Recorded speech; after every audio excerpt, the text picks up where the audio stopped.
بسم الله الرحمن الرحيم. السلام عليكم ورحمة الله وبركاته. الحمد لله الذي نحمده ونستعينه ونستغفره ونتوب إليه ونعوذ به من شرور أنفسنا والسيئات أعمالنا من يهده الله فلا مضل له ومن يضلل فلا هادي له وأشهد أن لا إله إلا الله وحده لا شريك له وأشهد أن محمدا عبده ورسوله لا نبي ولا رسول بعده. اللهم صل وسلم وبارك على سيد المرسلين وإمام المتقين نبينا محمد صلى الله عليه وسلم وعلى آله وأصحابه ومن تبعهم بإحسان إلى يوم الدين. أما بعد، فقال الله تعالى في القرآن الكريم: أعوذ بالله السميع العليم من الشيطان الرجيم. يا أيها الذين آمنوا اتقوا الله حق تقاته ولا تموتن إلا وأنتم مسلمون. فإن أصدق الحديث كتاب الله وخير الهدى هدى محمد صلى الله عليه وسلم وشر الأمور محدثاتها فإن كل محدثات في الدين بدعة وكل بدعة ضلالة وكل ضلالة في النار. أيها الأمهات في الله رحمني الله وإياكم جميعا. Ibu-ibu jamaah kajian Islam Ibu Solehah Semarang yang berbahagia, khususan sahibul bait wa sahibul hajat Ibu Suharti beserta keluarga besar. Alhamdulillah, tidak henti-hentinya kita senantiasa bersyukur hanya kepada Allah. Di Pedurungan tuh begini masih ada ya? Alhamdulillah. Getuk ya. Kalau zaman dulu ragunya Bang Roma kayaknya. Alhamdulillah, pada kesempatan di pagi hari ini atas izin Allah Jalla wa Ala, kita masih diberikan kenikmatan yang begitu banyak. Di antara nikmat-nikmat ini yang paling besar dan yang paling utama adalah nikmatul iman wa nikmatul Islam. Nikmat kita dikasih keimanan dan nikmat kita berada di dalam agama yang mulia ini. Dan alhamdulillah, tidak ada ibu-ibu satu cara melainkan thalabul ilm, menuntut ilmu agar kita lebih mengenal kepada agama kita. Gak ada cara lain kecuali kita belajar. Sebagaimana mungkin setelah kami sampaikan di pertemuan sebelumnya, jangankan kita berbicara mengenal agama Islam, banyak di antara kita ditanya apakah kau mengenal Allah, banyak yang nggak bisa menjawab iya saya mengenal Allah. Ibu berani kalau saya tanya, ibu kenal Allah nggak bu? Benar, nanti kalau ditanya bisa jawab.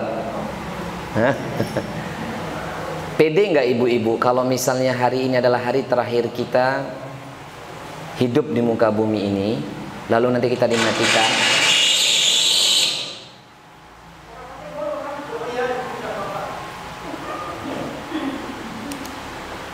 lalu kita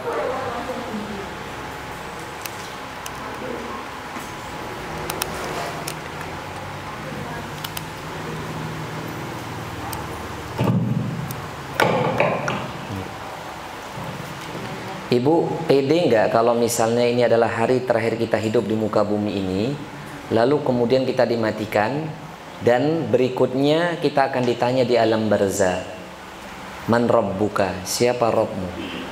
Bisa jawab nggak bu? Belum tentu loh.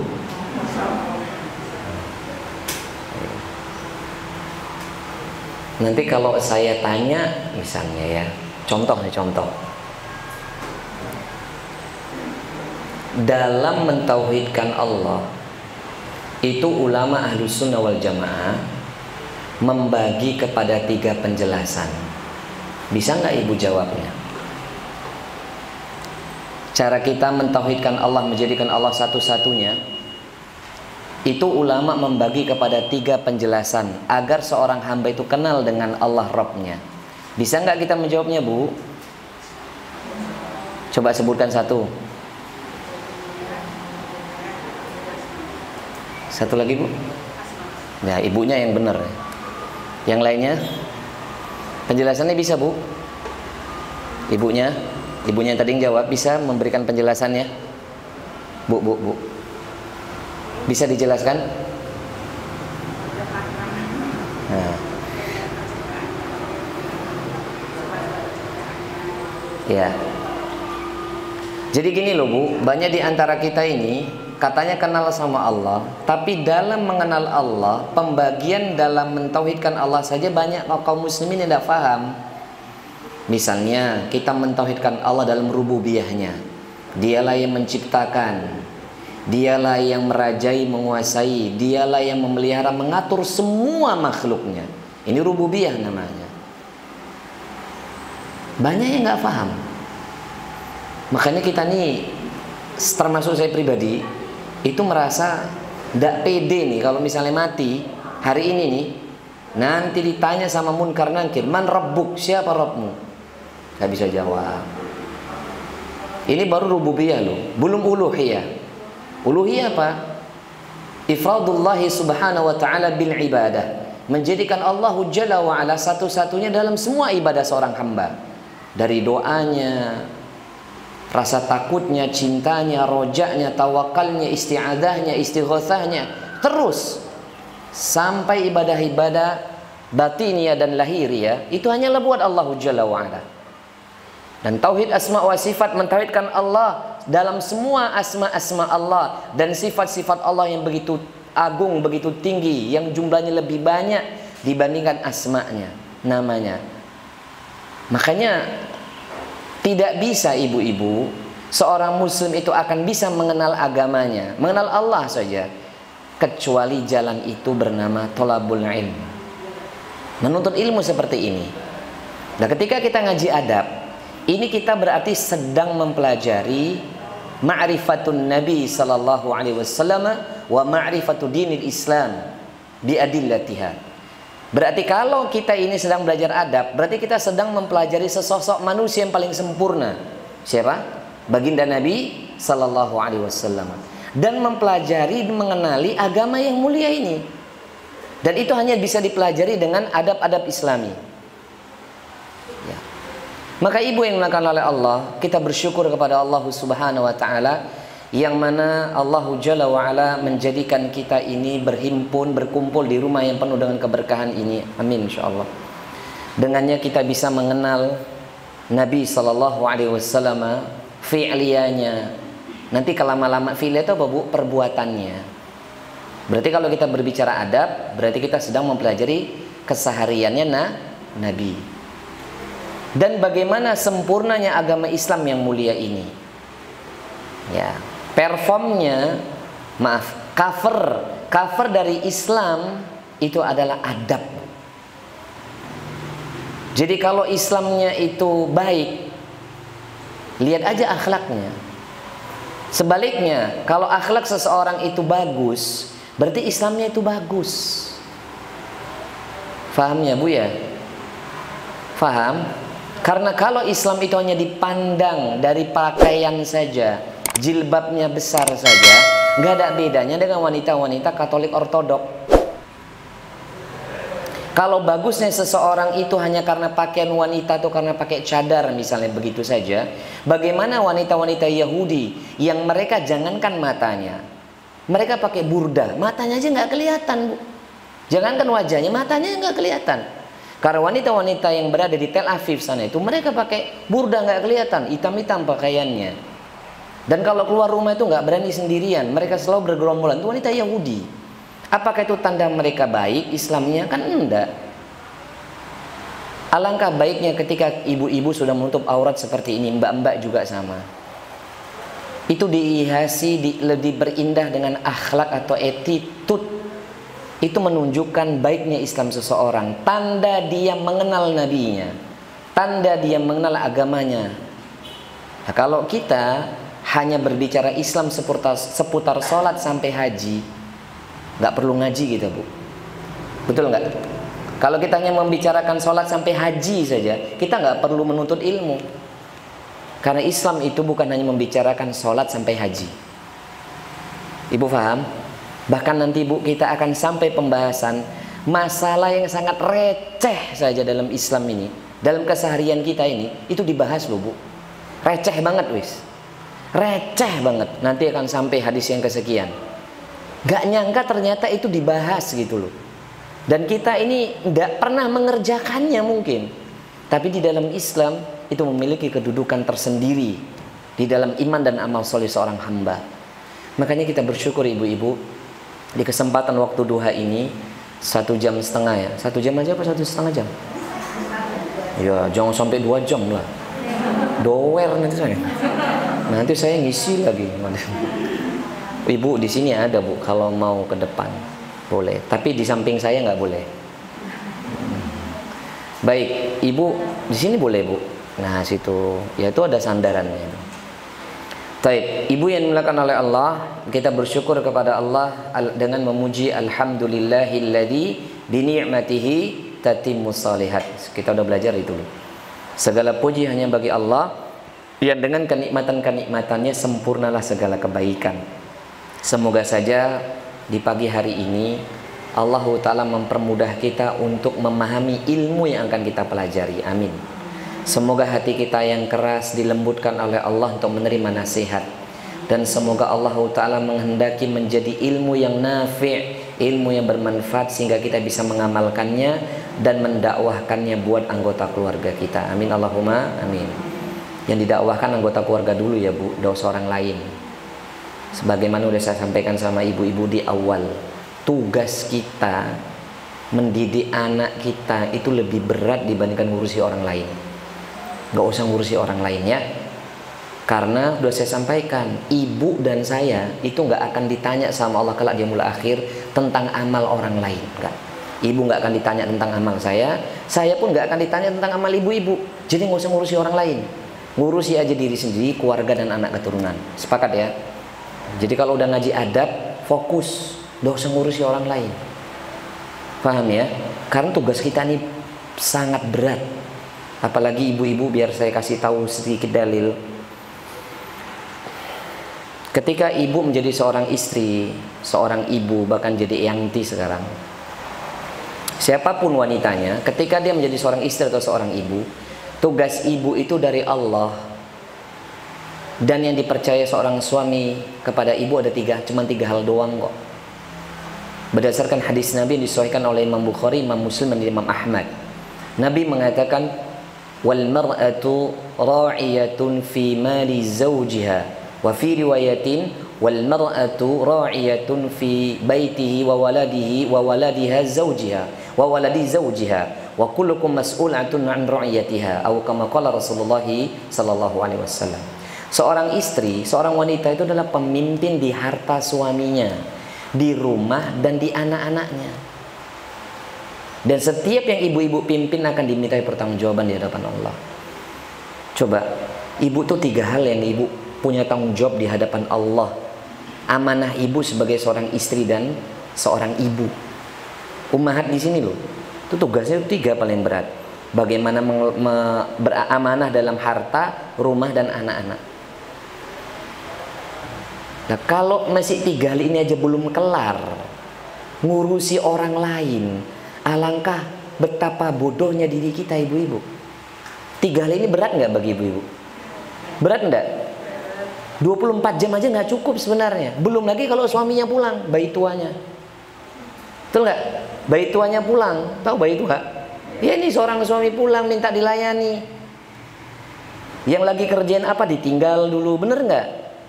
Yang anak-anaknya tunggu dulu ya dek. Kan begitu kalau yang masih kecil. Kalau anaknya udah gede-gede, ketika SMP SMA tanggung jawab lebih besar lagi. Apalagi sudah menjelang usia harus punya jodoh. Itu seorang ayah lebih berat lagi tanggung jawabnya. Karena dia harus menemukan suami yang salih. Maka kalau misalnya ada ibu-ibu ini yang sudah ngaji begini nih, masih ngurusi orang lain, harus cepat berubah, Bu. Karena tanggung jawab ibu itu berat. Ya Bu ya, sepakat ya. Iya. Taib. Ibu yang dimuliakan oleh Allah, semoga kita diberi kemudahan oleh Allah untuk bisa memahami ilmu ini. Amin Allahumma amin. Taib. Ibu yang dimuliakan oleh Allah, kemarin kita telah membahas satu di antara 6 hak seorang muslim dengan muslim yang lain, ya kan? Apa ya hak yang pertama? Idza laqitahu fasallim alaihi, ya kan? Idza laqitahu fasallim alaihi. Apabila kita berjumpa dengan sesama muslim, maka ucapkanlah salam atas dirinya. Bahkan kita sudah membahas hukum wajibnya menjawab salam, ya kan? Ya Bu ya. Pertama, orang yang mengucapkan salam. Tujuannya apa kita mengucapkan salam, ibu-ibu? Ibu udah nyatet loh itu. Ibu bukanya cuman pas mau ngaji aja. Yang jujur dapat pahala. Harusnya Bu di murojaah tadi malam atau tadi habis subuh. Ya nggak apa-apa deh, saya kasih uzur. Apa Bu tujuannya? Kenapa kita ngucapin salam? Iya, mendoakan agar saudaranya dapat banyak hal kan, keselamatan dan seterusnya. Ibu mesti catatkan banyak itu kata para ulama. Doa yang kita ucapkan assalamualaikum saja itu kita mendoakan intinya doa kebaikan dan keselamatan dunia dan akhirat. Ya kan? Poinnya banyak banget itu. Juga akan menjadikan timbul rasa kesempurnaan keimanan di antara kita dan akan timbul rasa cinta di antara kita. Sebagaimana sabda Nabi SAW di pertemuan yang lalu yang dijelaskan oleh Syekh Abdullah bin Shalih Fauzan di dalam kitabnya Minhatul Ilm, beliau mengatakan Nabi la tadkhulul jannata hatta tu'minu wa la tu'minu hatta tahabbu. Tidaklah akan dimasukkan ke dalam syurganya Allah sampai mereka beriman, dan tidaklah seseorang di antara kita betul-betul beriman dengan keimanan yang sempurna hatta tahabbu, sampai kita saling mencintai karena Allah, kan gitu. Jadi nggak akan mungkin kita akan memiliki keimanan yang sempurna, yang mana keimanan sempurna inilah akan menjadikan kita masuk ke dalam syurganya Allah. Jadi jangan mimpi kalau kita ini mau masuk syurga sementara kita nggak saling mencintai karena Allah. Jangan mimpi, nggak akan mungkin bisa.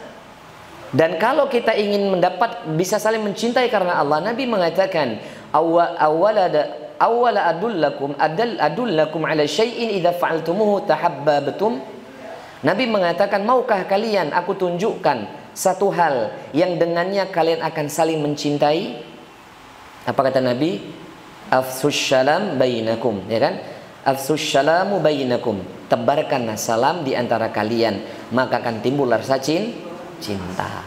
Sekarang ibu-ibu kalau ketemu ucapin salam enggak? Ya, sambil senyum ya. Saya udah ajarkan kemarin sambil senyum. Kalau perlu doakan lagi barakallahu fik. Allah yubarik fik. Gitu Bu. Kalau ketemu sekarang salam, enggak apa-apa, jabat tangan aja. Sehat-sehat insyaallah. Saya datang aja tadi dicium tangan saya sama anak-anak, enggak apa-apa salam. Kalau ragu nanti tinggal pakai hand sanitizer.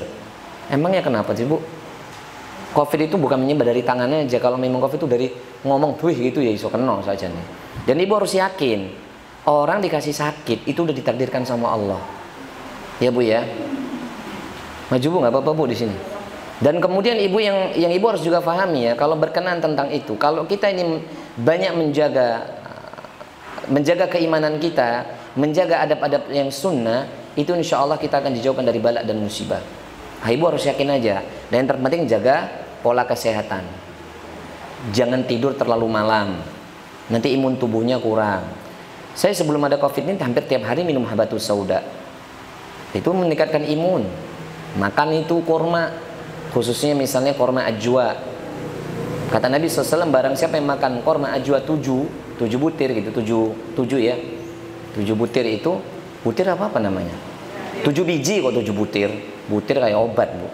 7 biji, maka akan dijauhkan dari sihir atau gangguan syaitan. Itu jelas kurma ajwa. Jadinya kalau kita menjalankan sunnah Nabi SAW, kemudian kalau wudu istinsyak wa istinsar, dimasukkan airnya ke dalam mulut dan hidung, dihirup, dibuang. Dan itu saya udah nanya sama teman-teman di kedokteran. Itu salah satu terapi supaya kita ini sehat. Paham ya Bu ya? Insya Allah kalau flu dan lainnya insya Allah enggak lah. Insya Allah ibu harus. Jadi kalau ketemu temannya salaman nggak apa-apa. Ya nanti kan kalau ragu cuci tangan begitu aja kan selesai. Senyum sambil doakan barakallahu fiik. Bagaimana kabarnya Mbak? Sehat-sehat ya. Semoga dijaga sama Allah. Yakin saya yang tadinya ada ghil di dalam hati, yang tadinya ada suudon di dalam hati, luntur itu kebencian. Tapi kalau kita sama kanan kirinya aja cuek, maunya kita didatengin orang, mau didatangi disapa orang lain, kita nggak mau nyapa. Ini gimana orang mau sayang sama kita, kita mau sayang sama orang. Walaupun ibu lebih sepuh, usianya misalnya di antara ibu ada yang 70 nih kayaknya, atau ada yang 60-an. Nggak harus ibu yang disapa yang lebih muda. Kadang anak-anak yang lebih muda ini harus diajari ya bu ya, harus diajari ngajenin wong. Ya kita yang nyelondoi. Gimana mbak, kabarnya mbak? Gitu aja selesai. Orang mau nilai kita underestimate, kita dianggap rendah sama orang gara-gara kita nyelondoi, nggak masalah bu. Karena kita ingin mendapatkan kesempurnaan iman. Ingat ibu-ibu ya, kita ini ingin dinilai Allah, bukan dinilai makhluk. Capek udah saya katakan, ingin dinilai dapat komentar orang tuh capek. Ibu harus hilangin kayak gitu ya. Baik. Kemudian hari ini, kemudian yang kedua, dalil yang mewajibkan kita jawab salam kemarin adalah, kita ulangi sedikit. Dalilnya adalah An-Nisa 86, wa qala ta'ala a'udzu billahi minasyaitonir rajim wa idza huyyitum bi tahiyyatin fahayyu bi ahsana minha aw rudduha. Dan apabila diberi satu bentuk penghormatan, dan apabila kita diberi satu bentuk penghormatan, ya, fahayyu bi ahsana minha aw rudduha, maka balaslah, maka jawablah penghormatan tersebut dengan yang jauh lebih baik, aurudduha, atau yang setimpal.